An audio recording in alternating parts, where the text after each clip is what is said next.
What's up, guys? Today we're going to talk about one of my favorite experiences as a coach, and in my career, we're going to talk about what I learned working for the best track coach on the planet.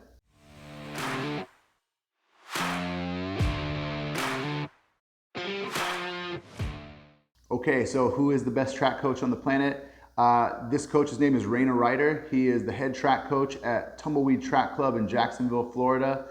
In 2021, I was given the opportunity to come down and to work with Coach Raina as a strength coach for Tumbleweed.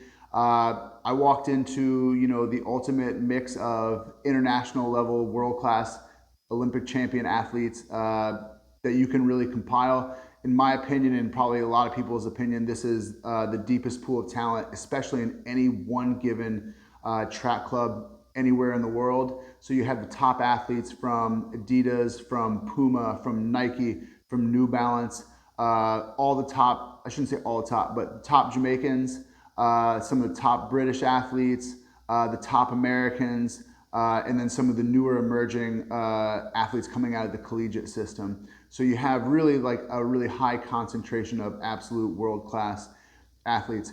For me, I was coming into this as a strength coach with a good base in speed development and how they work together with weight room means and methods. So I figured that I kind of knew something. I had never worked with athletes at that caliber, especially in that concentration and that volume. So it was a huge learning experience for me. I learned about, 50 different things that I take with me day to day and how I think about training, just from the things I observed, but also some of the things that Coach Raina had said to me, trackside as well as in the weight room. So what we're going to do today is talk about those three things, and let's get into it. Okay, so the first big thing that I learned was there has to be clarity with your training. So first example is we're in an early phase of development. We were working on isometric squats. The athletes were very tired. This was a Wednesday, so we were already after 2 decent training days. I made an audible to limit the number of eccentric or isometric reps that we did, and I kept it, instead of 5 reps, to be 3 isometric, 2 normal. So the question, and kind of what Raina was really good at, was just always asking me, hey, why? And my issue at the time was I would try to explain to him what isometric training does. He would say, yeah, I know, but why? So he was really good at getting me to really explain my thought process and explain why I chose to do what I did.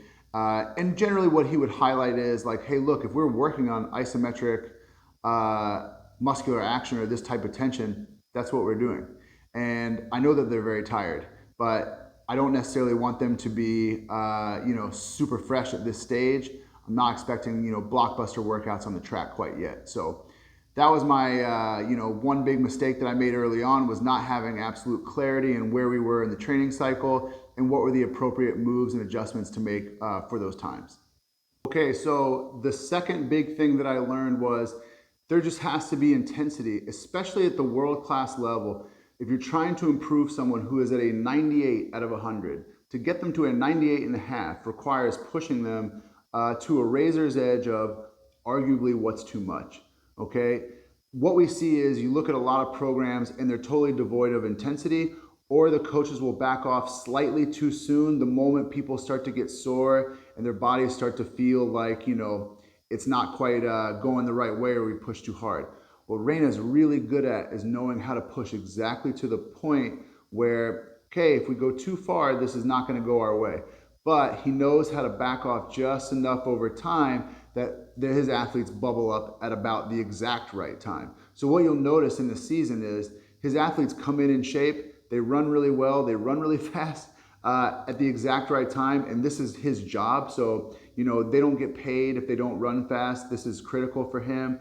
He's very, very good at managing the intensity at the right times, but he's really, really good at also applying the appropriate intensity for these guys and these girls to actually make progress when they're already at an elite level. So this also goes into normal strength and conditioning. When I look across our sector and our industry, is a lot of exercises that are not driving any intensity. There's obviously the line of stress where it will actually stimulate some physiological adaptation in a positive manner. So we have an expression in our gym. We say, hey, look, did you get better or did you just get like a little different?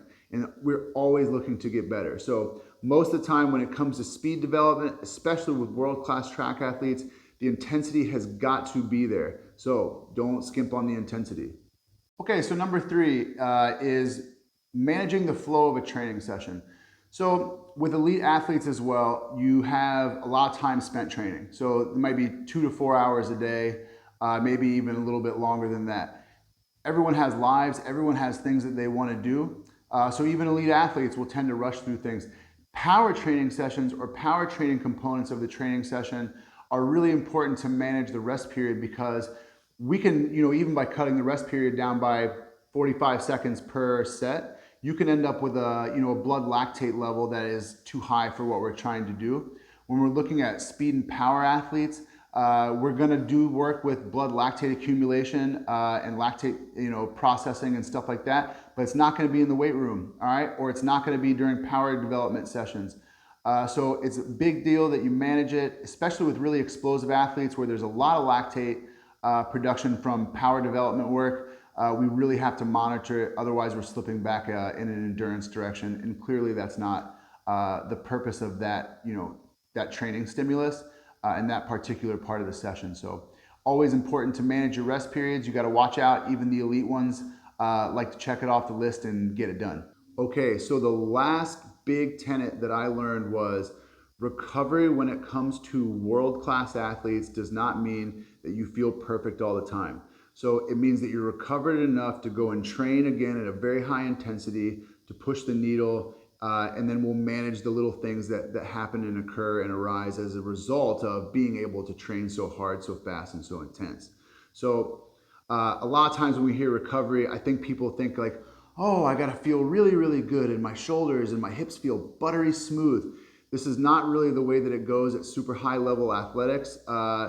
Especially in track and in sprinting, it's really an aggressive thing on a really hard elastic surface. So the body takes a beating. Again, it's knowing how to manage that process and the bandwidth of breakdown to recovery, and knowing when to insert the next intense training day. That really is, the difference between someone being pushed over the edge versus making really good, consistent, steady progress at an elite level. So the last thing I would say is, I think Reina is amazing as a kind of a taking already an elite person and bringing them up a notch.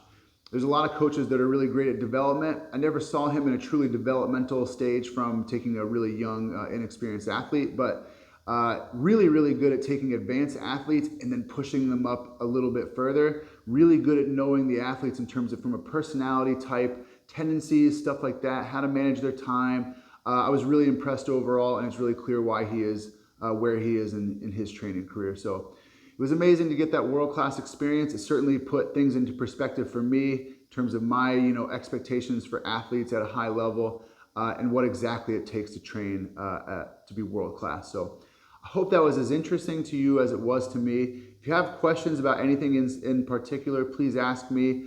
Shoot me a note in the comment section down below. Please like the video, subscribe to the channel. And if you want to see some really cool stuff about isometrics for speed, look at that little guy right there. It's pretty damn cool.